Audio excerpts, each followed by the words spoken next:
Yo, what's up, my people? Listen, welcome to the Seeding Greatness podcast. Y'all know I'm stoked for this. You can already tell we're in a different environment. We just got done hosting a 3-day Extracting Genius retreat where we help people to describe their it factor so they can duplicate that in the lives of other people.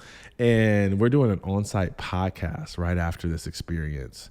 And I am so stoked to just be able to capture this amazing human being's brilliance, her energy, her essence. She's such a light and a powerhouse, and y'all are going to love her.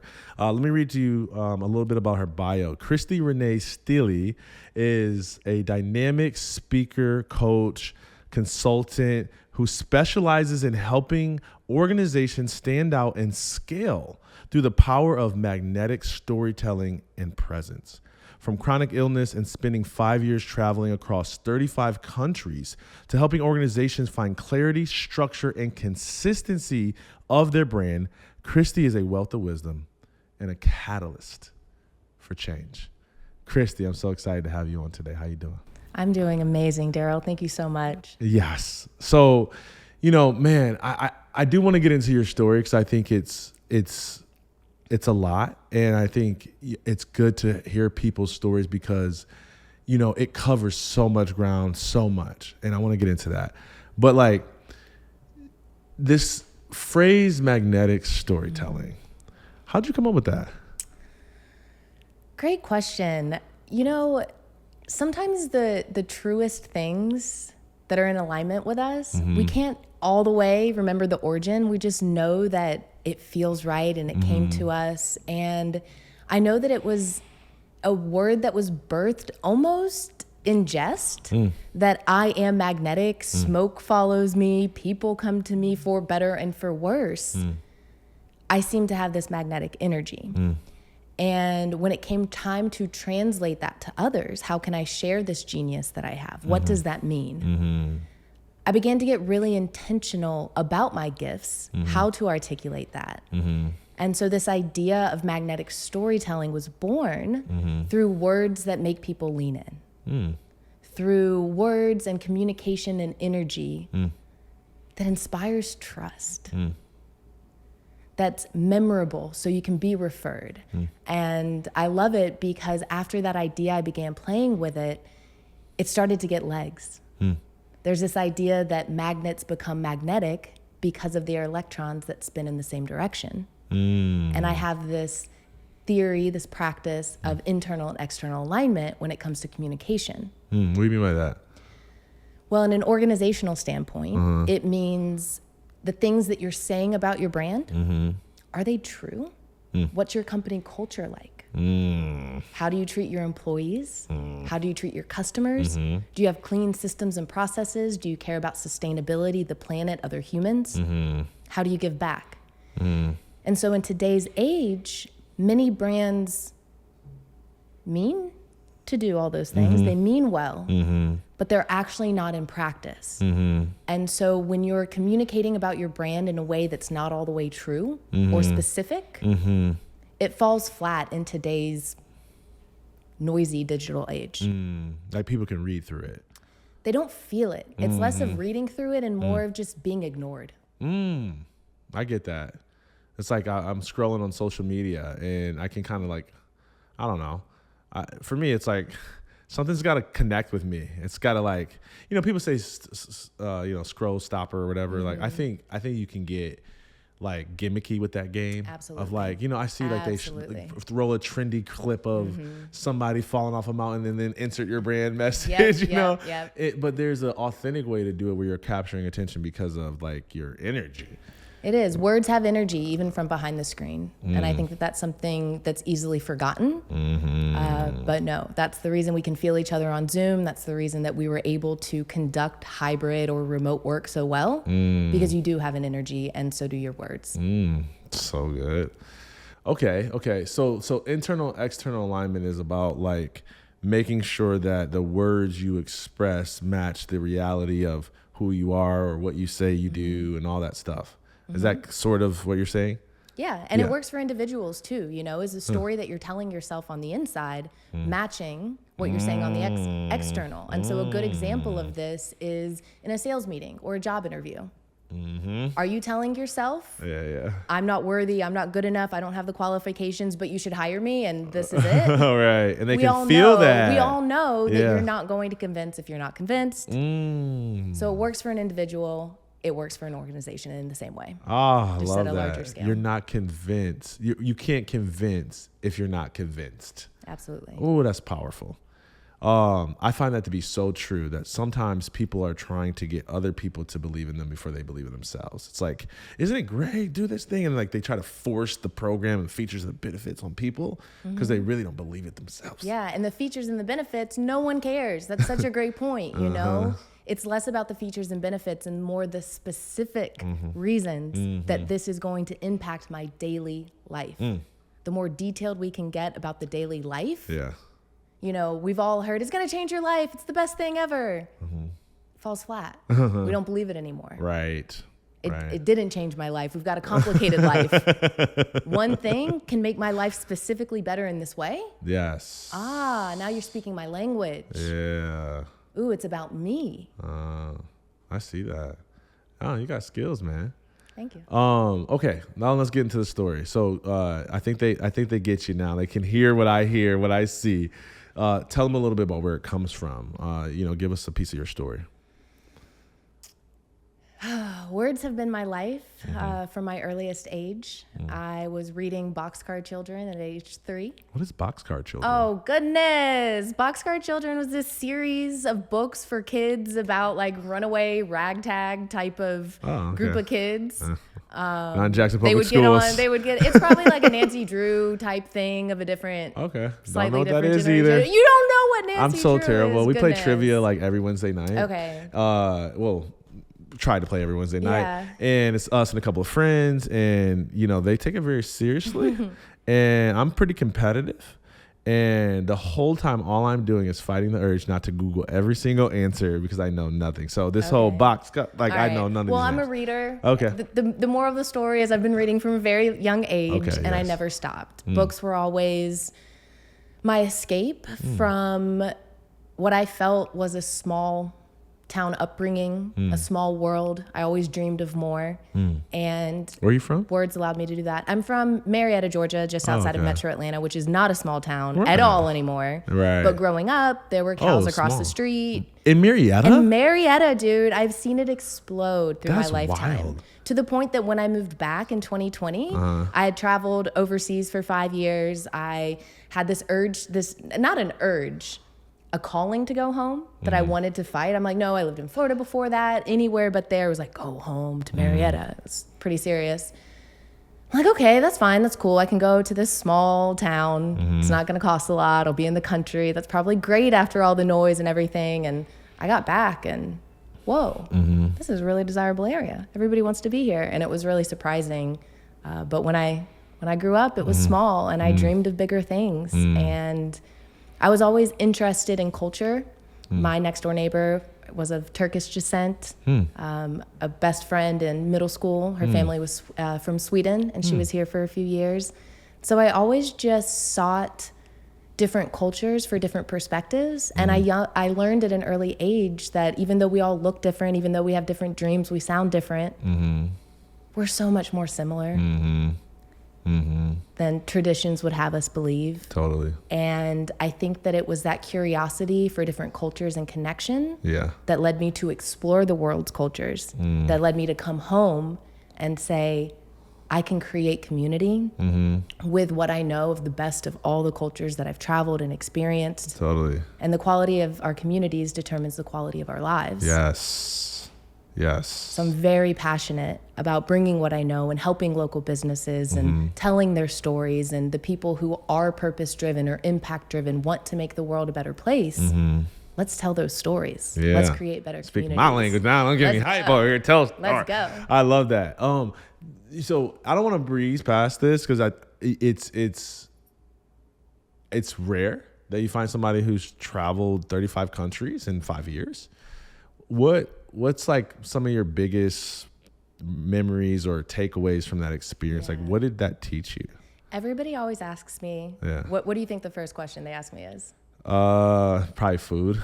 which place was your favorite? Yeah. Which place was your favorite? Totally. That's what I get the most. Yeah. And I love the question because the answer is truly a metaphor, which sums me up pretty well. Oh, God. Not a clear answer. You're going to cheat. All of them. No. Okay.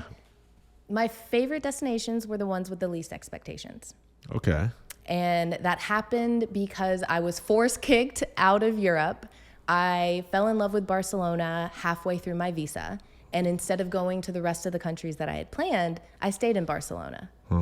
And when my visa was up, I had to leave what's known as the Schengen area. It's basically all the best European countries. You don't need a passport. You need to spend no more than 90 days out of 6 months within these regions. Croatia wasn't part of that at the time. I didn't know anything about it. It's more popular now.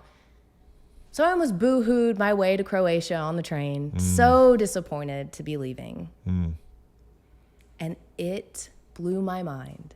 It was so much better than Italy that I had had on this pedestal for all these years. You know, you see the Instagram versus reality now. Yeah. The places with no expectations don't have the tourism, the maybe trashy tourism, and the food. It was right across from the Adriatic. You know, Tallinn, Estonia is another place that another place that holds my heart because you don't probably know it. It's off the beaten path. It's a little country, little city up in the Baltics. And I think that there's a lot of magic when you're able to go to a place that's not on a pedestal, that's not highly traveled. You haven't seen all the pictures that have been, you know, filtered and they have the HDR on them. And you get there and you're like, wah. Yeah. But instead you go in with an open mind Yeah. and you have this magical experience because you're allowing yourself to be open. Okay, I get that. It's like you find these hidden gems. Yes. Yeah, and it's not filled with all this clutter from people who bought the marketing hype and then came with their cameras and now they're messing it up. Absolutely. But I will give you a tangible answer if you want it. I do. Barcelona, Bali, New Zealand, and surprisingly, Vietnam. Wow, Vietnam. Yeah, man, the food. Oh, the food. I'm a big foodie. So who has the best food? Bali. Bali? Yes, dude. Really? Yes. It's like California. So everything, the way that I love to eat now, I like pine for Bali food. Now look at back at my pictures sometime. We've eaten well all weekend. Oh, yeah. Imagine that with a little more Christy flair. I don't know all the way what that means. Yeah. For $5. Oh, the kids had me at $5. $5. Had me at $5. $5. What you pay for $50 here? Jeez. $5. Oh, let's go. You could get it. There's a thing called a Gojek. It's a motorcycle DoorDash, basically. Okay. You tip him 25 cents. He's beyond thrilled. Oh, because the currency. The currency exchange. Yeah. So being able to have an American dollar in that country just ruined me a little bit for moving back. I bet. The reverse culture shock. Feel it to this day, 5 years later. I'm not going to lie. Could be like a boss somewhere else over here. I'm like, I got home. I'm like, you paid $40 for a pizza? Right. Yeah, I know. We got fed like for like a month. I'm like, it really was. Yeah. Yeah. So wow, this is fascinating to me because one of the things that's going through my head right now is I wonder how much that travel experience shaped your gift to, you know, help brands to articulate their voice. Because there's like so much that I'm seeing like that from learning other cultures, you got to listen to how they move, to how they operate. Like there's a lot of connection there. Like do you see a connection? Do you feel like that helped you with your ability to do what you do today? Yes, I definitely think my travels influenced my ability to capture the essence of the unspoken. I would be in a different country sometimes every week and needing to learn. I loved it, right? I love learning top 5 phrases, 10 phrases, the currency exchange, the different textures and paper. I mean, loved it. But it is a lot, and I couldn't process all of it. And so often I would communicate through energy and body language and just getting really good at that meeting of my needs in a nonverbal way. I mean, 35 countries, all the cities. I speak Spanish pretty well. You speak Spanish? I do. Sí. Dude, I didn't know that. Entiendo. Oh my God, you should be using that. If I could speak Spanish, I'd be doing gigs and just go full on Spanish. I can speak Spanish como una niña, like a child. I cannot express myself in the eloquence that I can in English, but I can get by anywhere, no matter what. Okay. I've been in some pickles before, and I've been able to gesture and use my basic knowledge of Spanish. Okay, give me one story. Okay. I was in Tulum, Mexico a couple years ago. It was our second time visiting. And have you ever heard the expression of type B or type 2 kind of fun? Yes. It's the stuff it's the type of adventure that really puts you through it. Yeah. And it's not fun at all, Yeah. but you laugh your way through it. In the end, it's a great story. Yeah. It was one of those from start to finish. We had gone to Tulum in 2020. It had not been built up yet. In 2022, Tulum was being built up, jackhammers everywhere, just a not the sensory calm experience. Okay. It was very chaotic. Okay.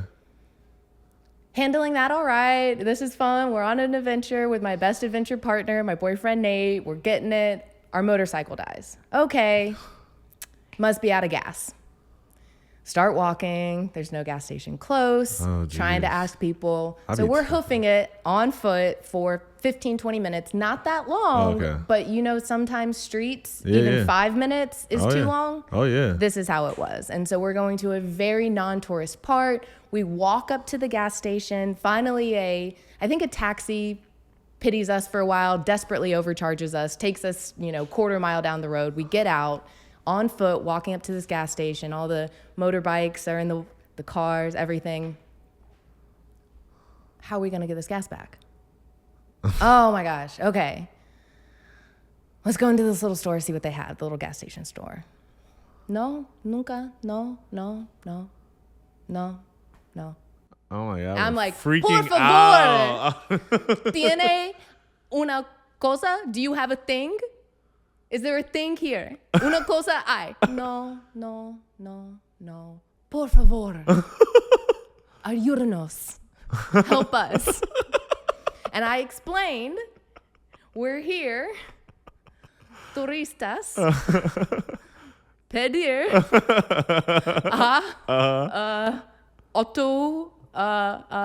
gasolina. Figuring my way through the words that I don't necessarily know. How do you ask for a container for gas? Do you have a thingy? Yeah. Finally, I see in la basura, the trash can, an empty oil container. Oh gosh. Okay. That. So I convinced them to let me pay them to give me the bottle out of their trash. We fill up the gas. Oh my we God. walk back. Think we're okay. They weren't out of gas. It was an electrical issue. Oh my God.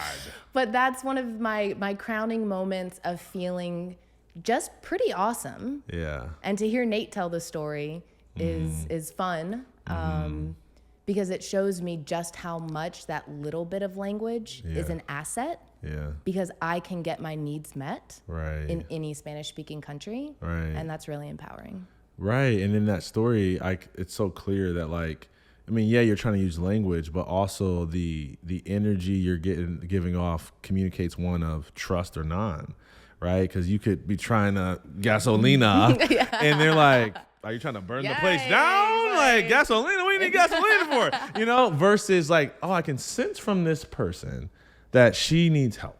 Yeah. Right. And so you probably had to learn how to energetically just be in a space of please figure out what I need and what I want because I'm trying to give it to you, but I don't know the language. That's a nice connection, Darryll, because I absolutely say that our energy tells our story before we ever open our mouths. And trust is a big part of that, right? Any interaction, any business interaction, we're asking somebody to trust us. Yeah. And what's happened today with I don't want to say this in a negative way because I've actually come full circle, and I think that AI is here to empower our human connection even more when used intelligently, when used with emotional intelligence, when it's well designed. But AI has allowed more scams, more false businesses, more people who are not who they say they are. Yeah. And so what's happened is that we have this generation of buyers who are the least trusting that they've ever been. And so if you're either a new brand or you're growing to different verticals, if you want to scale to new opportunities, you're doing business with people who don't yet know you. So if you don't have the right words, if you don't have the right energy, you will not catch their attention. There's endless choices out there. How are you going to make that choice easier for your customer? So I always say that the words that we use can do the heavy sales lifting for us when they're intentional and they represent the energy of trust. Oh, I love that. You speak my language. Let me ask you a personal question. Okay. Maybe you can help solve this for me.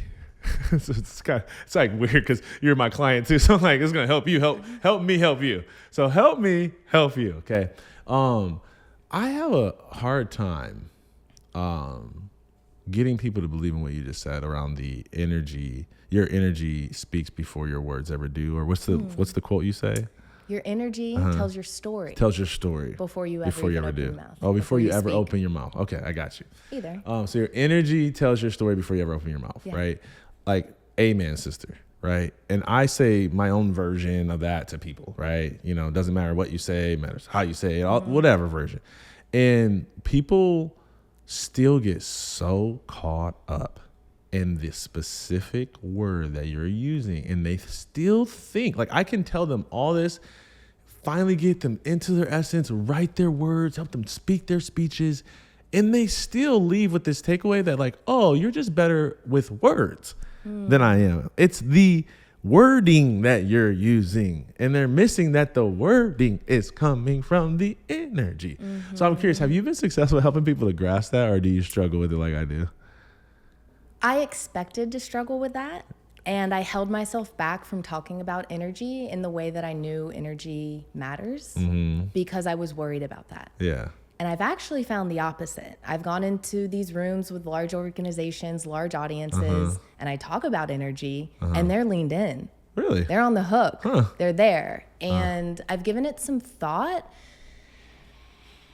And I think that it could be the duality in which I present it, because I come across maybe feminine, maybe graceful, magnetic. Yeah. I wear my brand colors typically. And yet I lead with a lot of structure and clarity and science. Yeah. And so I think that by the time I'm talking about energy, I've set the stage, I've laid the foundation in the way that introduces the thought incrementally. And they're like, oh. And I think they're already in my energy when I introduce that idea. So I'm showing versus telling. I hear you, yeah. And I think that that's a big part of it. No, I think that's good because I'm like self-reflecting. I'm like, I'm just like, here it is. First sentence. I know. Bop. You with it or you not? We're going. We're not slowing down. But no, I might have to slow down a bit and hit them with some of the, slow plays, kind of what one of my coaches calls it, just a little bit slower of a play. And it's the idea of planting the seed and letting it sprout in their mind of like, oh, I am feeling this energy. And, one of the things that I love, the main reason that I speak and that I go through this whole process and I share what I know in a vulnerable stage setting like I do is because the connection that happens when we all become one. When I feel the tether of connection with an audience and the tether between them, when we're all leaned in, when we forget about our phones, when nobody's taking notes and it's just dead in their hand and they're staring up there and we're all together on this journey and this experience of story and learning and lessons and strategies, that energy and the audience is united. So I'm delivering an energetic experience in two ways that they feel. And so the seed's just like, ding, I get what she means. So good. So I get now how the travel has shaped your ability to be able to connect and to communicate in a powerful way because you've had such a wide variety of experience to be able to do so.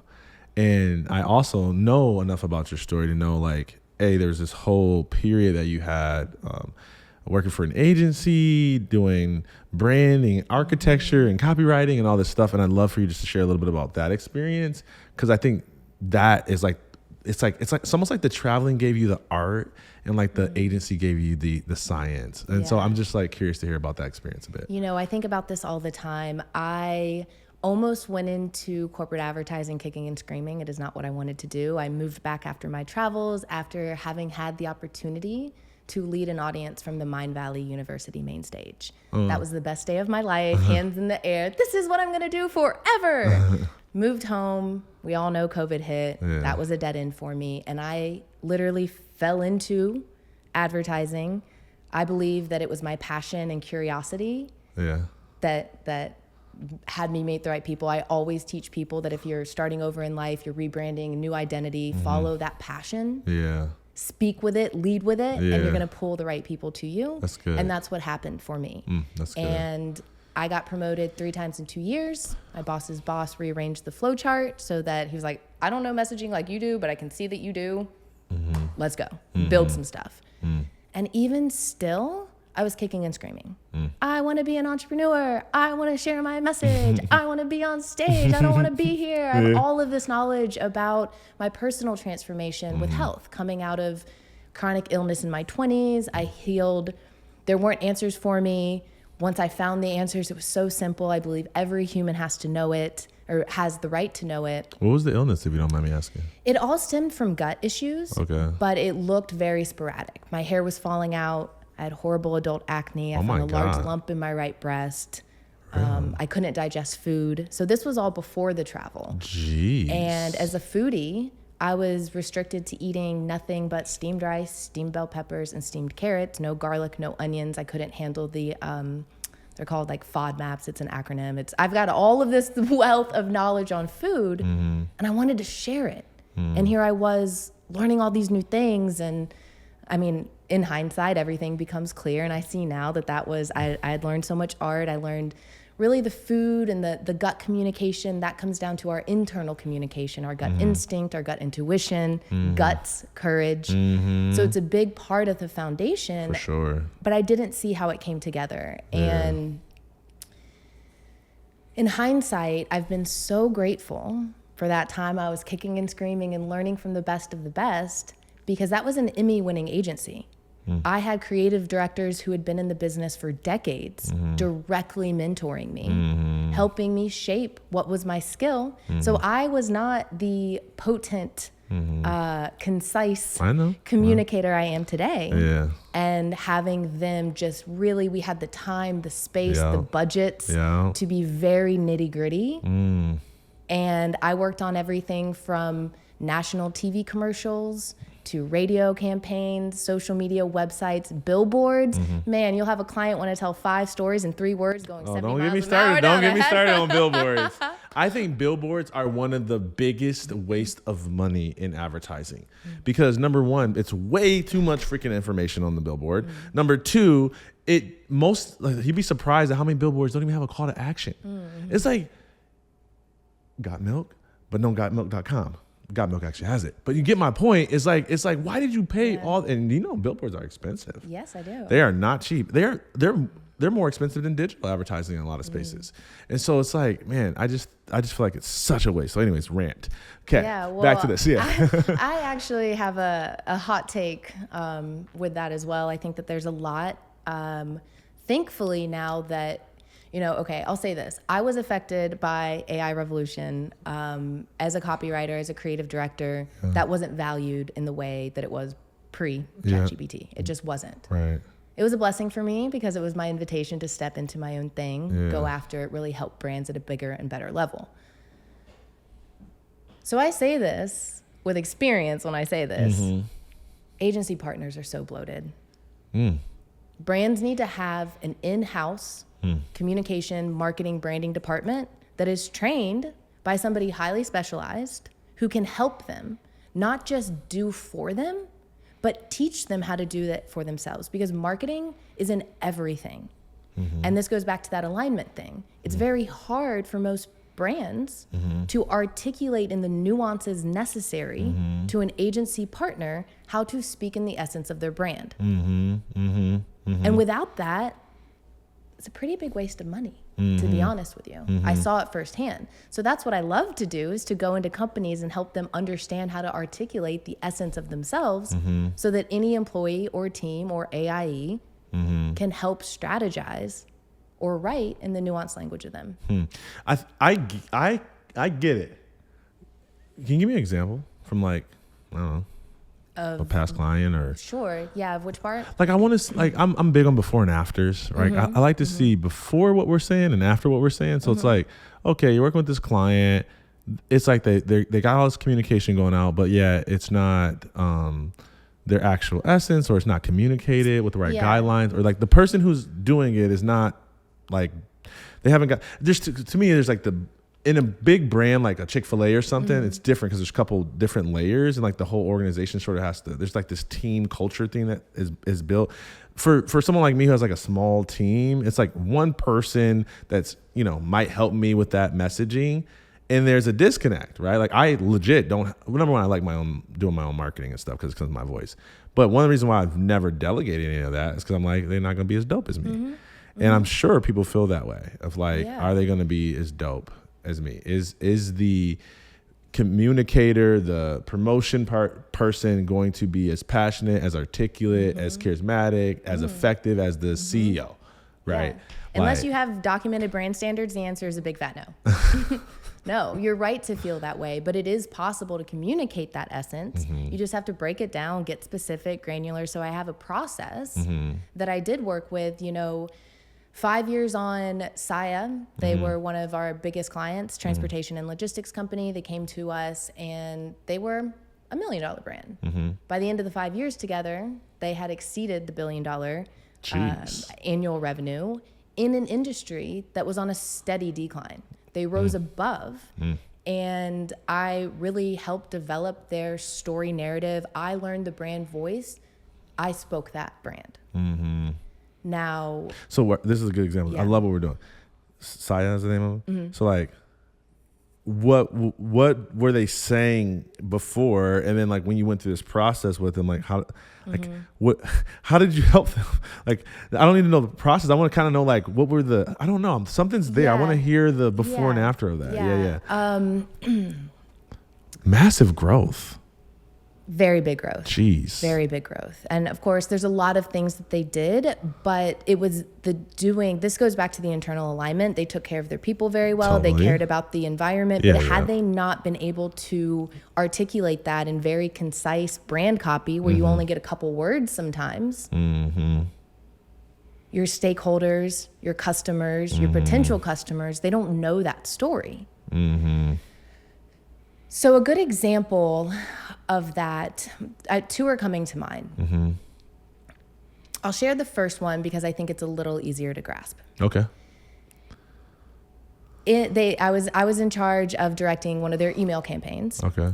And they brought me what they had. Now, most people will look at a line like, "We make shipping easy." Be like, "Cool, that's fine. Sounds good to me."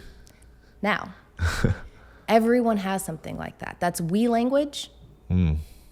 I'm sorry, nobody cares about what you do. You have not given me a reason to care why you make shipping easy. I bet all of you make shipping easy. You're not being specific. I don't know. I'm still just moving along with my day. So I took a line like that and I flipped it to the perspective of the person who needs it. Flexibility when you need it. Do you see how that has more weight and gravity? It's subtle. Yeah. Okay. See, it's very subtle. Yeah, okay. And it's all in the nuance of language that makes the difference between being ignored and pulling people in. Because can you feel like a little expansion when you say flexibility when you need it? You're like, do you feel that? It feels better. It does feel better. We make shipping easy. Yeah. Who cares? Yeah. Flexibility when you need it. So it's subtleties like that. And then on top of that, I took this client through a process that I love. Yeah. I love doing this process for everybody because the results are astounding. You can get somebody to communicate with the passion and the essence and the charisma. Cool. Done. Hired. But you have to tell somebody very specifically the nuances in which to do that. I know. So and that is a very hard thing to talk about, which is why examples or before and after are good examples of this. Right. But I take my clients through a process where we identify some of the top 5 adjectives that they want to make every interaction feel. So think about every touch point a brand would have. Sales conversations, customer service, social posts, different, whatever, marketing conference, whatever. You want to give the same energy or make them feel the same way through every touch point. And that builds a consistency that really, I mean, does the heavy sales lifting for you. It lets people know, like, and trust you without you being there. And so the idea behind it is taking your brand essence, your brand identity, personality, and voice, and being able to translate that and make it as big as a person. You personify it. People can know it. They can like it. They can trust it. And it goes so much farther than you may believe. Totally. I hear you. I like that exercise, man. And I know we did a little bit of that when we were trying to like get your process clear, because, man, it's so many people.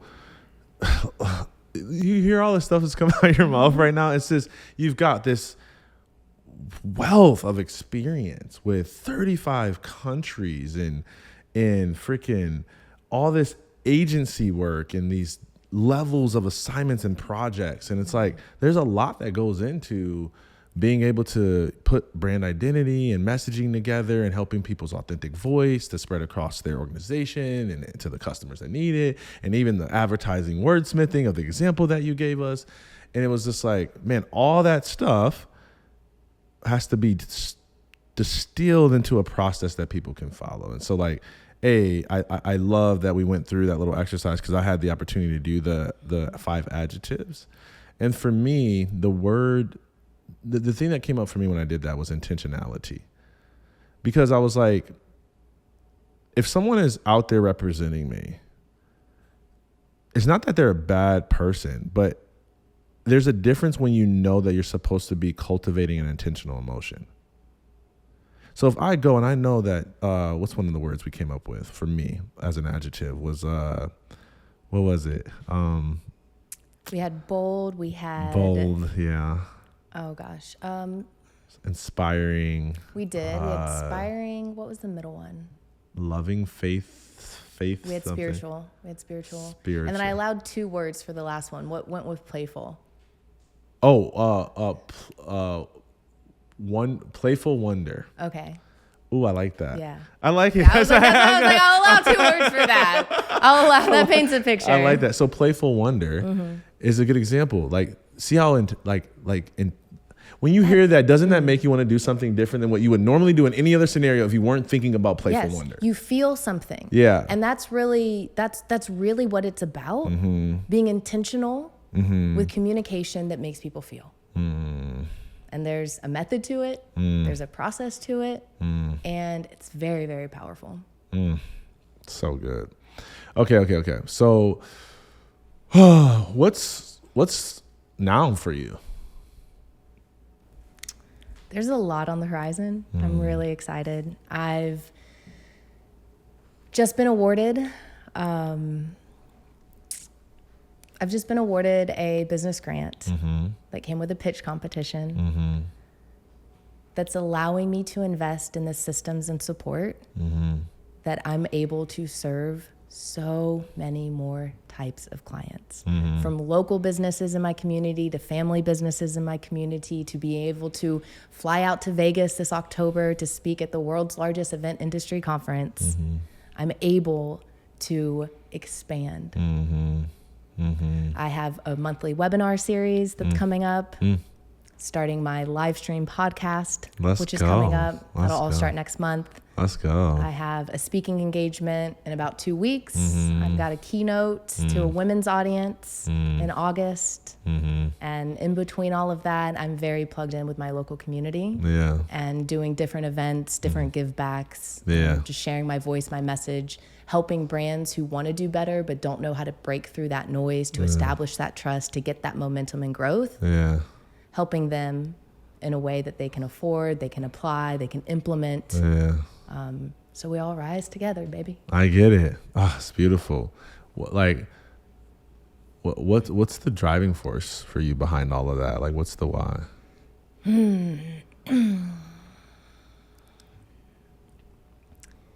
It does relate back to the travels. Truthfully, I never thought I'd come home to America. I was pretty frustrated when I left. I bet. I learned that the chronic illness I had gone through was directly related to our agricultural industry and the food-like products. Oh, say that again. I heard what you did. I heard that. The food like. Yeah. Oof. Weighted statement. Okay. I grew up in a house that had Velveeta in the fridge. Velveeta says food-like product. Does it really? On the label. It did years ago. They may have gotten away with taking rid of it. I have not had that, thankfully, around me in a very long time. Jeez. And that really got me thinking. You turn something around, it's full of plastic and chemicals and all of these things that are not food. It's a food-like product. And that's what's causing all disease. And I was pretty mad. So let me blow this popsicle stand. I'm never coming back. But at the end of 35 countries and 5 years of searching for my people, my happiness, my fulfillment out there, it became very clear to me that they would only come from within.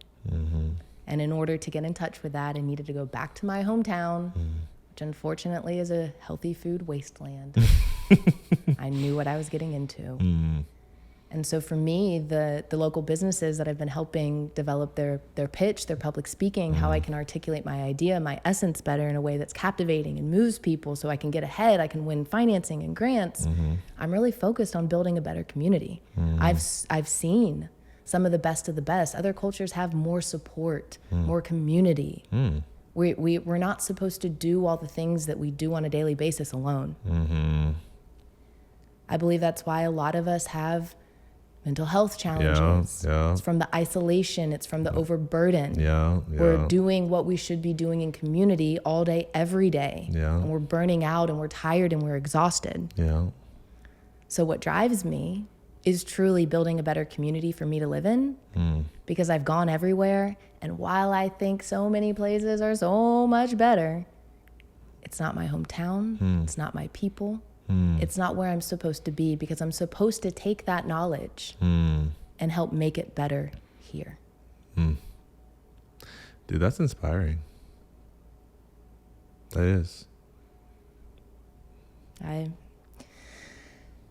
have had a lot of divine connections come to me that has really solidified this isn't just a dream. This is a purpose. To the point that one of my dearest friends that I met while traveling lives in Peru. Is building a very conscious entrepreneur environment. They're launching their co-working space, I think, this weekend. And somebody that I met in Atlanta, went to one of my brand boot camps a couple years ago, just moved to Peru this weekend in a big leap of faith, sweating bullets on the plane. What am I doing?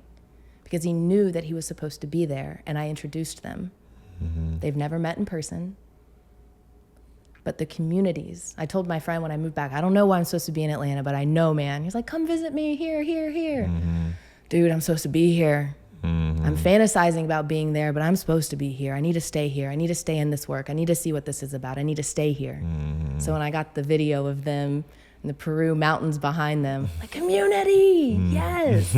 I know that I'm supposed to help connect different people that can help make our environments better. Wow. Man, I'm kind of wrecked a bit. I'm not gonna lie to you. I care a lot about community. I feel like if it was not for community, I wouldn't be here. You know, they say it takes a village to raise a child, and I was raised by a village. And so that really inspires me. It's got me pretty wrecked right now. I did want to ask just one more thing before we kind of close out our time here. Is I wanted to talk to you a little bit about the AI conversation you brought up, because it's so relevant for the times that we live in. And I'm curious just to know your take on it, you know, how people can maybe leverage it or what they should avoid, and just hear a little bit of your wisdom around AI and its usage, and, you know, what we can do to maximize it, but also protect ourselves from whatever gloom and doom is coming. Yeah, I think that I'll answer the last part of that first. To protect ourselves from the doom and gloom that's coming, I think that we need to, I think that it is essential that we keep our head up There's so much to worry about and get sucked into that's bad in the world. And that used to pull me down an awful lot. I think that it's very important to say, yes, that's happening. And also, let me shine a light. And I think that that is important when we're talking about AI too, because if we're just like, nope, I'm not going to use it, I'm afraid of it, I don't like it, it's going to take away our humanity. Nope. We're not learning how to leverage something that can also be very good. It can help the business owners who went into this for impact reasons, who have been bogged down with the demands of 2025 business growth. I have to have a podcast, I have to be on stage, I need a book, I need all these things. We can leverage AI in an intelligent way, in an emotionally intelligent way, which I've seen. And recently I've learned, you know, it really does. I'll say that for me, this AI revolution that we're in is much in the same as the internet, the first digital revolution. We connected everybody. Now we're connecting to all of the amazing strategy, the amazing knowledge. And what's really blown my mind is that somebody who was in my audience a couple months ago is a business owner who really lost a father and a son in a very short amount of time. The grief drove him to lose the business. And from that place of ashes, he found his purpose and calling. He's an engineer. He studied all the best methodologies that are used in advertising, marketing, Six Sigma, Figma, all those things that, you know, we all pay a lot of money to get the certifications to train our humans. You can program specific AI bots in that and then assign them personalities like on the Myers-Briggs. So we're able to use AI to know us in our nuanced way. I've seen AI be nuanced, and it's blowing my mind. It is mine too. Blowing, because I came out the gate like, ChatGPT can't talk for you. Oh, you know, for nobody sure. wants to hear it. Oh, And that's for sure. still true. Still true. But it can get us really a great foundation and start to help us streamline, to help us strategize, to help us make a decision. Yes. And then from there, we feed it our flair and then we refine it. Yeah. So we shouldn't be putting anything out that it's created. But we can use it to help us create more, faster, better. Oh, totally. And it's kind of like when I went from being a copywriter to being a director. It is like that. We're not doing all the time anymore. We're directing. And it's a large language model. So the last tidbit I'll give or advice is the quality of the output is determined by the quality of the input. Just like we learn in the personal developed space, ask better questions to get better answers. It comes down to the nuance and structure and specificity of how you're prompting it. It's so frustrating. I'm like, you missed it. And I'm like, hold on, how did I say it? What did I ask? What did I instruct it to do? It's honestly a good tool for management, I think, because it's you've spent time with me. You know how detail oriented I can be with words. Yes. And you think that you're asking a thing, and then not. But then when you get it back and you read it through, like you're like, oh my God, I did say that. Yeah. And it teaches you so much if you allow it. It does. I think it has taught me a lot in communication, because one thing I noticed is like how much detail I'll use when I'm working with ChatGPT, and then I'm working with my team. I'm like, oh, they should get it. Just do it, the thing. And then it's like they miss it. I'm like, why didn't you understand? And I'm like, well, I'll just use ChatGPT. It's better. And I'm like, hold on a second. I gave ChatGPT like a page and a half of instructions. I gave them a sentence, like not even equal playing field. So it's made me a better leader, because I'm realizing how much, lack of communication and detail that I'm not getting to my team, because I'm like having to do it in order to use ChatGPT, specifically is the one I've been using. So I agree. The quality of the output is determined by the quality of the input. Totally agree with that. Last note on the AI thing, like, what's your take on, because you mentioned something earlier in the podcast about like when it first came around, like that whole tension of like, whoa, like I get paid to help people do a lot of the stuff that this thing now does. And obviously now you've grown to see how you can use it and stuff. So just curious, like, what do you feel like we can do that now this tool and AI and technology cannot? It took me for a twist. I thought we were going a certain direction. Keep me on my toes. What can we do that they cannot, that AI cannot? I mean, we can leverage AI to do a lot of the things that we don't want to do so we can focus on human connection. Yes. So we can have more time. So we can get back to the entrepreneurial dream of I'm going into business for myself because I want freedom, because I want more time, because I want to live life on my own terms. Right. And as a coach of high functioning entrepreneurs, you probably see firsthand how many are like, oh, and I'm drowning and I'm doing this. And it's become a hamster wheel of itself. Yes. So, I know that a lot of that comes from self-leadership and boundaries and systems. Yeah. And it also comes from being able to do more in less time by being very intentional in having an AI team. And where it would have taken tens of thousands of dollars, hundreds of thousands of dollars to have full marketing departments and branding departments. Yes, some employees got outsourced. Industrial revolution, agricultural revolution, .com bubble. I mean, it's just part of evolution and growth. And there's always, always, always opportunity in times of disruption for those who adapt quickly. Wow. That, what you said. Dude, yes, I'm blown away right now. This was epic. You added so much value to our audience. I can't thank you enough for sharing your gift with the world. I always like to ask people when I remember, because I forget. It's like podcasting. What does seeding greatness mean to you? Oh.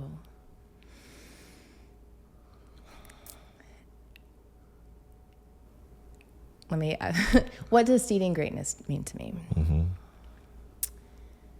When I started as a client of yours, you made an offhand comment that I was outcome driven. Isn't there? What do you mean? Of course I am. There's no other way to be. What are you talking about? And in being in the leadership and seeing, one of the most liberating breakthroughs for me is witnessing the transformation in my life from when I stopped being attached to immediate outcomes and I started planting seeds of greatness. It took away the pressure of needing everything to happen, because this spring I planted shishito pepper seedlings so that I could have a visual metaphor for the business seeds that I was planting. Yes. Some of them sprout. Yes. Not all of them do. There's still a prolific harvest in the end, even if 5 of them made it to maturity versus the 22 that I planted. Yes. So seeding greatness is a process, a way of living that releases a lot of the pressure and just relaxes into trust of the process, that if I'm doing these things systematically, if I'm nurturing them, I'm watering them, I'm giving them enough light, greatness will be mine. I don't have to scramble and hustle and run and fight. Nice. I can sow my great garden of greatness. I like that too. So that's now what's going to be on our website. Beautiful job, man. Anything else you want to leave the audience with?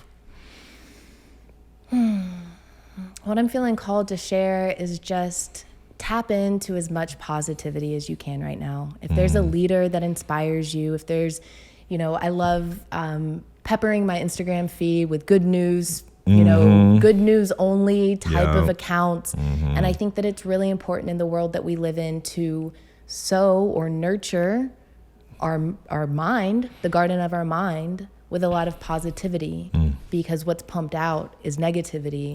And I see people get caught up in that, and then they're worried, and then they spread, and then they share the destruction, and then it goes on. And it's just this ripple effect of fear and grief and sadness, and just resist the urge to drop into that and just stay light and remember the best thing we can do is be in community, be in connection. Because when we do, we find that we're not so different.